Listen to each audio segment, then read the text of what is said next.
Falo em nome do Sindicato Nacional dos Peritos Criminais Federais.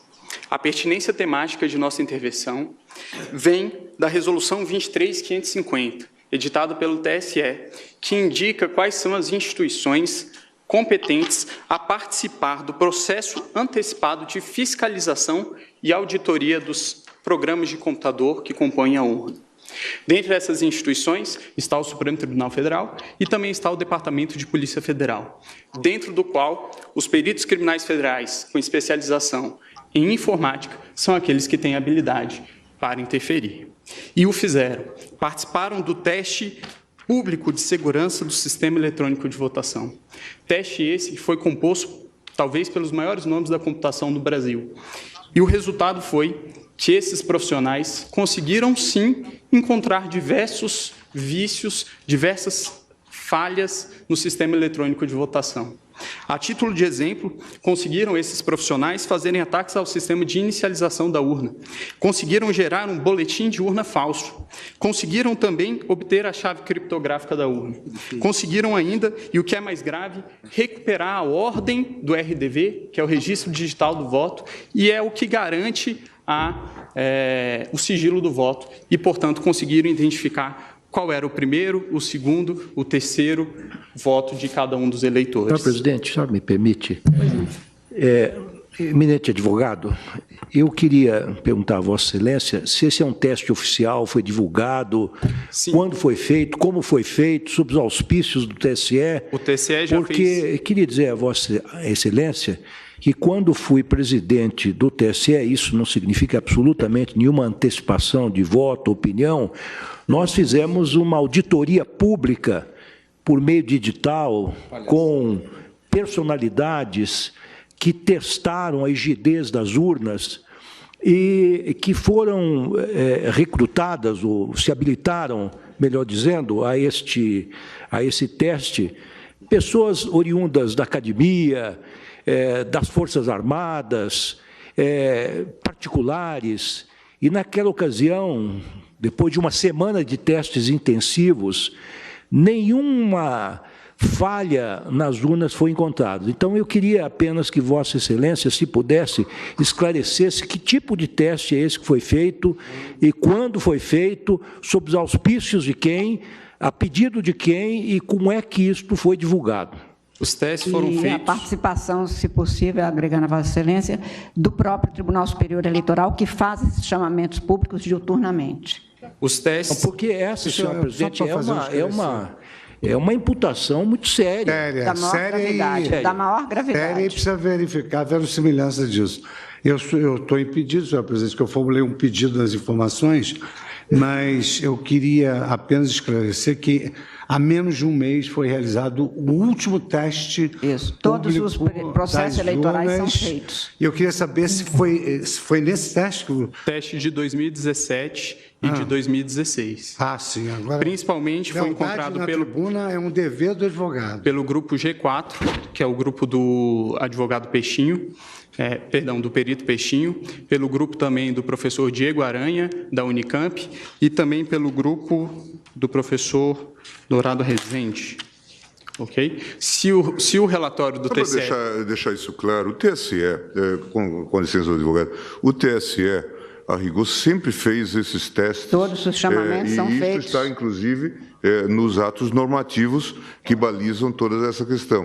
E houve, de fato, e o tribunal sempre chamou, na verdade, chama os melhores hackers, os melhores peritos, para fazerem esse teste em nome da segurança do sistema. E depois faz o reteste, de modo que isto, neste caso, inclusive, o tribunal reconheceu o trabalho do professor Diego Aranha, que conseguiu progresso, mostrou falhas e depois houve a reprogramação. De modo que isto é absolutamente normal e só mostra a seriedade com que o TSE tem-se havido nesse tipo de matéria. É absolutamente rotineiro isso que se faz. Mas só para efeito de... É que essa é uma afirmação que está sendo feita da tribuna, é muito séria. O questionamento do ministro Lewandowski, exatamente porque talvez as pessoas não saibam que estes testes são feitos a cada período, publicamente, com chamamento público e dado a público, inclusive, todas as informações relativas, mas Vossa Excelência continue e eu darei o interregno do questionamento. Obrigado, e apenas em resposta ao questionamento, o relatório a que me refiro é o relatório mencionado pelo ministro Gilmar Mendes e que está disponível no site do TSE. A minha indagação, o último reteste feito é de 2018, esses dados? 2017. 2017. 2016, 2009, 10, 16 e 17. Mas, a despeito de tudo isso, os peritos criminais não estão aqui para um retrocesso. Os peritos criminais reconhecem, com certeza, os grandes avanços que foram conquistados pela urna eletrônica.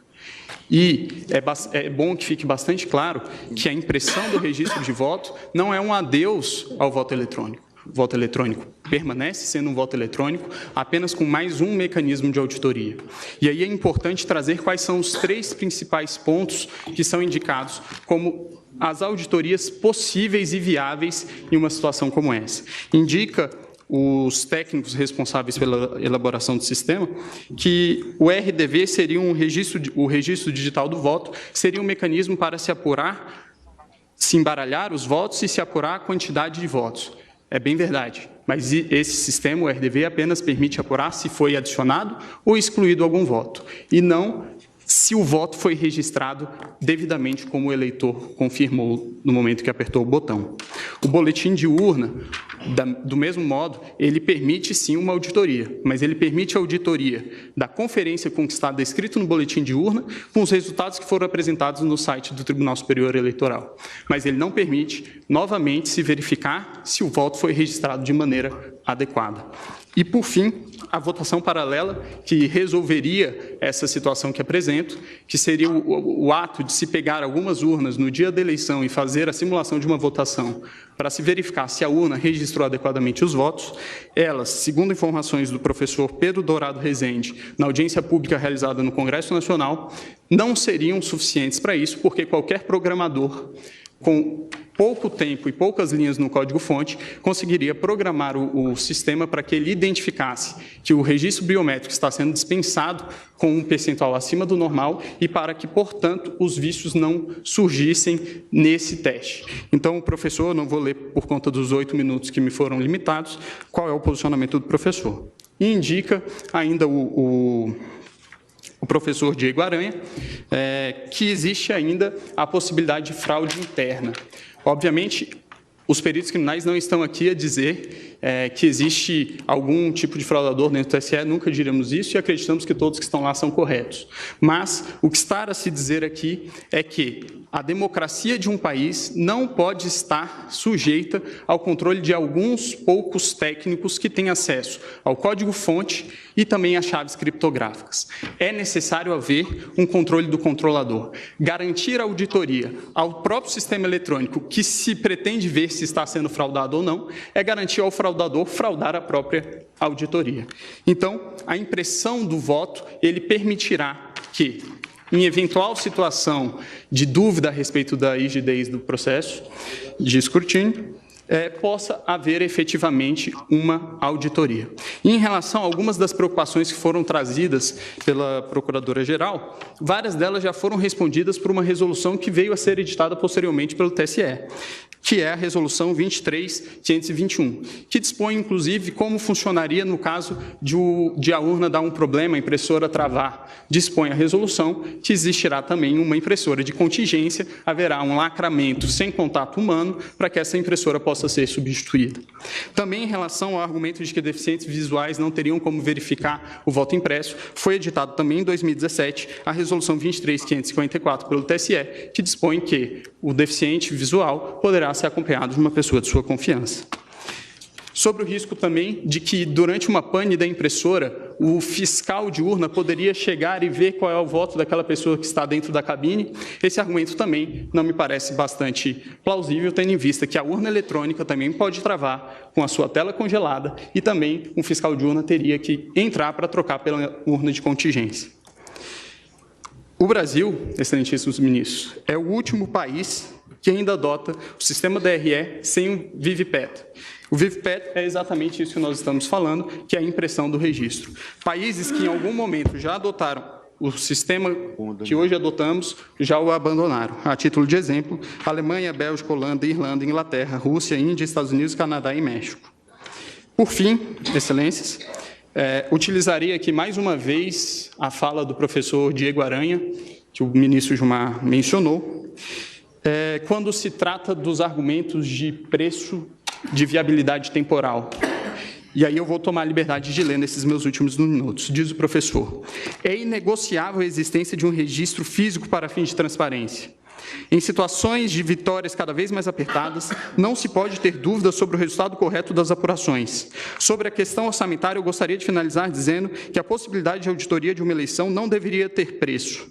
Esse é o requisito de qualquer eleição, provar para os participantes que o resultado é acurado e honesto. Isso não deveria ser negociável. A discussão, se não é possível acomodar no sistema atual brasileiro, para que ele possa ser transparente, inverte completamente a sequência lógica das coisas. Transparência é um requisito. E ainda em relação ao preço, são vários os exemplos que podem ser encontrados na rede mundial de computadores de gastos semelhantes com coisas que, acredito eu, não tragam tantos benefícios à democracia do país. A título de exemplo, o governo federal gastou 800 milhões de reais em publicidade no ano de 2017. O valor estimado para a impressão do voto, é de 2 bilhões de reais. Por fim, inexiste inconstitucionalidade no dispositivo. O dispositivo, a nosso ver, apenas torna mais constitucional o estado de coisas constitucional que já existe, e é nesse sentido que os peritos criminais federais requerem seja julgado improcedente os pedidos da inicial. Agradeço a atenção de todos.